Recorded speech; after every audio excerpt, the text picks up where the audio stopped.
This video is sponsored by Team RANKSTAR. Ryu was the very first deck guide I ever made for TEPPEN, and since then many of you have asked me to revisit him and what's changed since the game's release back in July. That's why we're looking at a new deck with many familiar elements that made Ryu so strong in TEPPEN's first season. First, let's discuss how Ryu holds up in the Season 3 meta. Most of his matchups are pretty even, his most difficult one being Ouroboros Wesker, but the big reason Ryu is still played today is how much he dominates the Morrigan matchup, since purple is a pretty popular deck choice. He's easy to pick up, but difficult to master, requiring precise timing to maximize your damage and minimize risks. Shinku Hadouken is the best hero art for Ryu. It's 7 damage to a unit for 18 AP.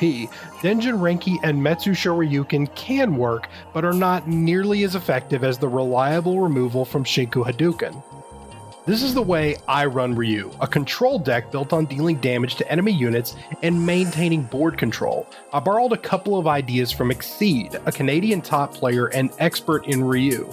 Many of these cards I've explained in the series already, so instead I'm going to touch on why these cards made the cut. Axel, Lagiacrus, the 5-cost BB Hood, Agnator, and Lady all deal direct damage to units when they hit the board. This damage is not considered an action, so active response doesn't activate, leaving your opponent with no chance to stop the damage when it happens.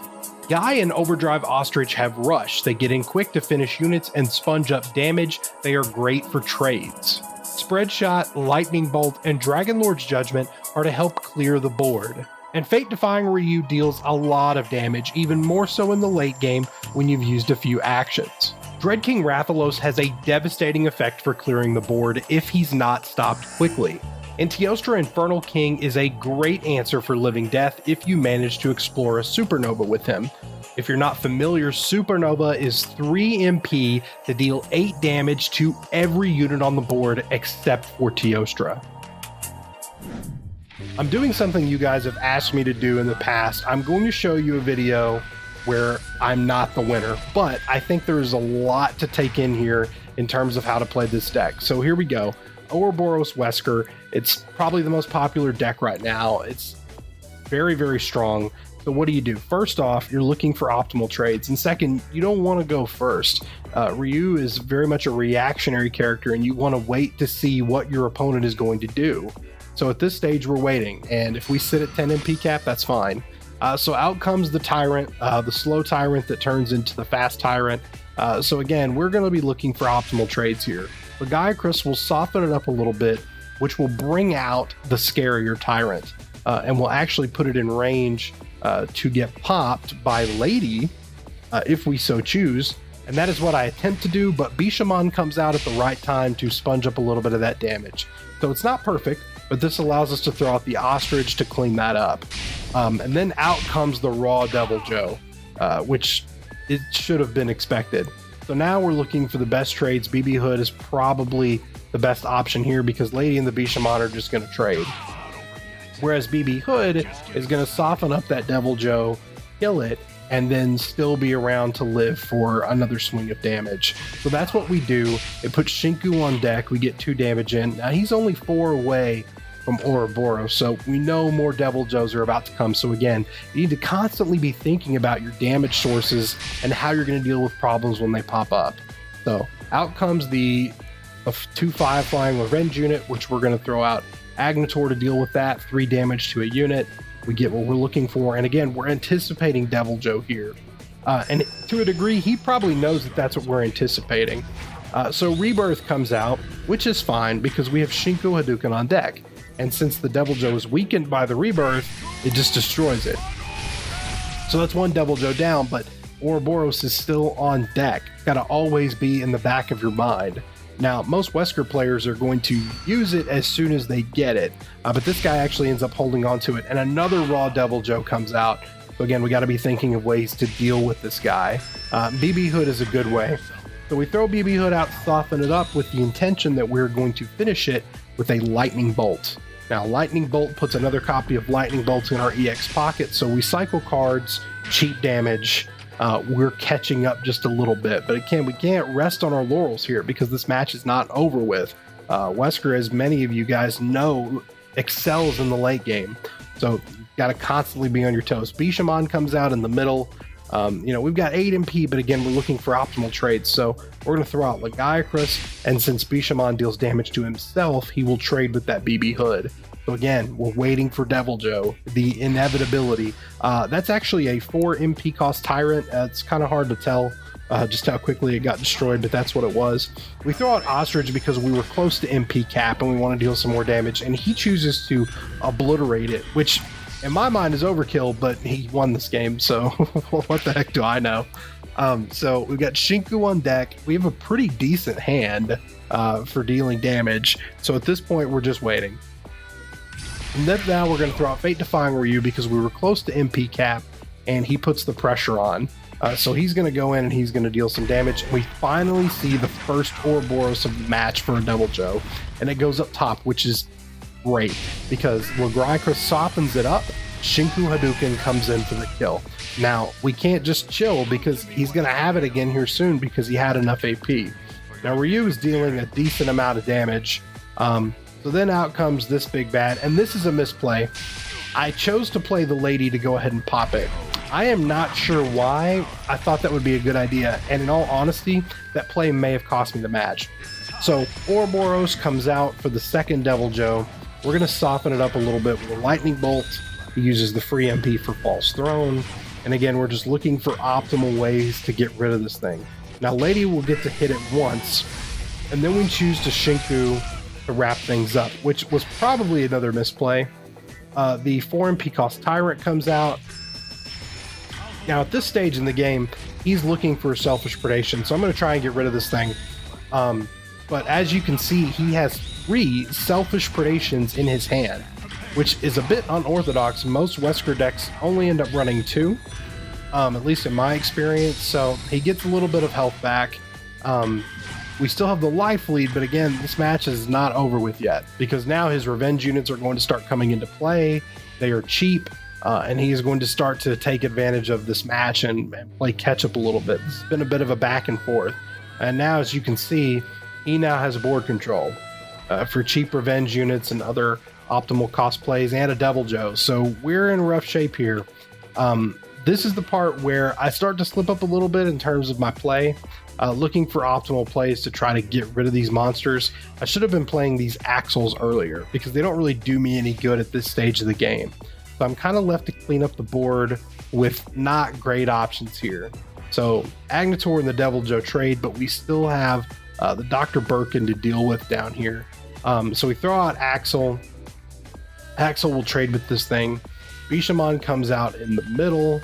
So Axel is going to come in and trade is going to happen. We're going to throw out our boy Guy in the middle.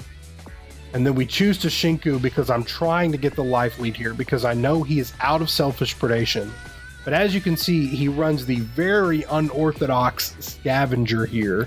You don't see a whole lot of Scavenger in ranked play, but this actually ends up giving him the life lead. So at this point, 45 seconds on the clock, I'm looking for ways to get in there and deal some damage. Now, maybe I should have played Ostrich here, but that's not the play I chose to go with. I didn't want him to have anything on the board that could potentially drop me even further. So I throw out Dread King Rathalos. He gets 1 swing in, and then out comes Living Death, the card we all know, the card we all love to hate, the only card, in my opinion, in the game that needs to have some form of adjustment. So at the end of the day, it's kind of an even split on Living Death. The problem is that he's going to be able to open up a lane here with Corrosion, which is going to be tough for us. We're going to use our free MP to get a spread shot off, but it's not going to clean anything up, which is unfortunate. So Bishamon hits and drops us down to 1. At this point, we're going to throw out Guy to trade with this thing.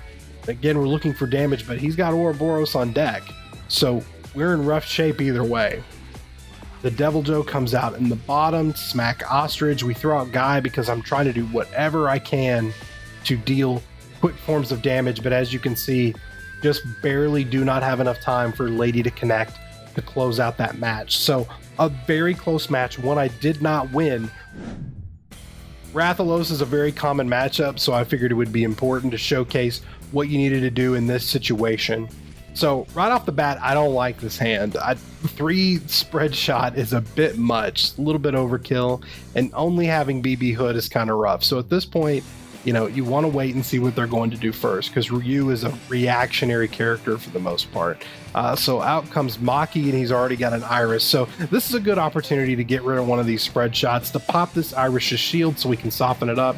But he's going to choose to shield up this Maki, I guess with the thought process that it's going to live long enough to get boosted, which as a Rathalos player, you should expect your early units to die and that your big damage dealers to come in somewhat in the mid game. But, you know, he's going to spend his resources how he wants to spend them.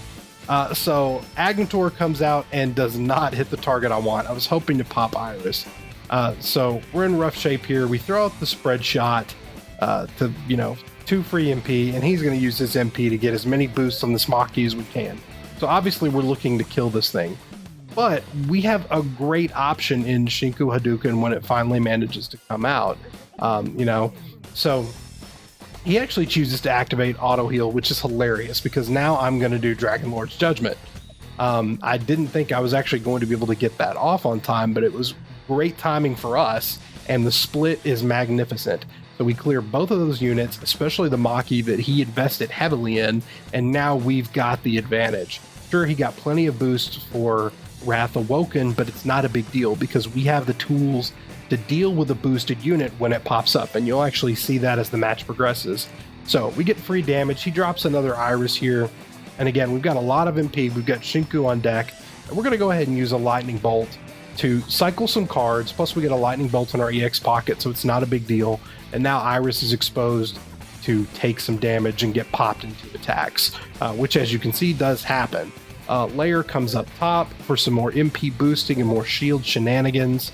We're going to throw out Guy. Guy is great for trading with her. Almost trading with her. No, it will trade. What am I saying? It will trade. So he throws out the green unit that explores an agility card. So what we're going to do here at the last second is we're going to Lightning Bolt this unit down here so that Agnator can appropriately trade with it. Just waiting for his reaction to see if he would agility that, but he chooses not to. So they trade. Guy defeats the layer, and another green unit that drops agility pops out. I'm not saying its name because I know I'll say it wrong. So Legiacris is a great play there to trade and still live. So we're in amazing shape right now. We've got Shinku on deck, and here comes Seragios, which I'm just going to get rid of it. I don't even want to deal with it. You know, we're not super far away from another Shinku, and he has yet to pull the trigger on a Wrath Awoken. So we're in good shape, and because we're in such good shape, I throw out Dread King because we've got plenty of resources to deal with whatever he's going to do. And as you can see, he's going to now use agility on Seragios, which is a perfect opportunity to throw out a Lightning Bolt to get us Shinku Hadouken. So even though he seals up Dread King, I don't even care because I'm just going to Seragios this the second that he acts like he's going to throw a Wrath Awoken on it. He actually does not pull the trigger on it very late, so I'm just going to pop the unit anyway. Doesn't really matter. We're snowballing. We are running away with this match, and there's not really a lot he can do here. He resets the stats on my Dread King, which cannot be reset to anything. Might be just cycling cards, I don't know. But as you can see, he's going to lose this match without using Wrath Awoken more than one time. So that's kind of what you need to do. Put the pressure on and run away with it. Even though this Chun-Li is running Kikosho, I think it's important to showcase, you know, a matchup against green because Yawn is becoming more common. Even though it's not great, it is a tough matchup for you just because you're going to get outpaced in terms of MP and card advantage. So right off the bat, out comes the 4-cost feline with the shield. And again, we want to let them go first, and we want to look for optimal trades. So Guy is not bad here for those trades. We don't expend any of our direct damage by using him to deal with this unit up top. So we're just waiting. Now I throw out Agnator to put some damage on this Chun-Li and soften it up. Now my expectation is that he's going to attempt to do something with it. He throws out Hake, which is not what I expected. I expected a shield. So we're going to use Spread Shot to try and get rid of this so that we can actually keep both of our units. So here comes Green Herb, And I sit here and ponder it, and I don't really want to deal with the victory effect from this Chun-Li at all by any stretch of the imagination, because who knows what's going to happen. So maybe a little bit overkill, but it does get rid of the unit. We maintain board control. We're pretty close to Shinku. He has nothing to use Kikosho on, so we're in good shape. Probably a little bit overkill, but it works out in the end for us. So again, we're just waiting. We are waiting to see what they are going to do. We get some more damage in there. We're in great shape. Again, you want to leave a lane open because you want to have options. Sure, I could throw Ostrich down there, but what if I end up needing that spot like I just did for Lagiacrus? So he trades with the Chris. That leaves another lane open. And again, we're going to leave this lane open until we see something that needs to have some damage done to it. So I wasn't expecting a unit with a shield, and I ended up Shinkuing it, which is not the best play. I should have not done that, but I wasn't expecting a unit with shield. So Layer's going to get shielded up again, which is fine. What is this unit going to do to us? So I decided to throw out Teostra to put the pressure on. Teostra could pull a supernova for us. Also, he's got agility, so he's hitting really fast. This is putting Chun-Li on a clock. It's saying, hey, you need to deal with this problem I just put in front of your face before it just completely runs you over. So he throws out Karin, and then out comes Kikosho for double shield, and then wall jump for another shield on the Layer. But what is she fishing for at this stage in the game? It's not really going to help her. So Teostra still puts her on a great clock. We throw out Lagiacrus, and we were going to play more cards, but she surrenders because she's so far behind at this point. Hey guys, just wanted to say thank you for taking the time to watch this video. A lot of you have asked for me to take another look at Ryu, and I wanted to make sure to give you guys what you wanted. And thank you guys so much for subscribing. We actually broke 250 subscribers. If you'd asked me back in July if I thought that was possible, I would have told you probably not. But you guys have been fantastic, showing lots of support and, you know, reaching out to me, and it really means a lot. So I'm going to keep the deck guides coming. Thank you very much. Good luck on the grind, and I'll see you next time.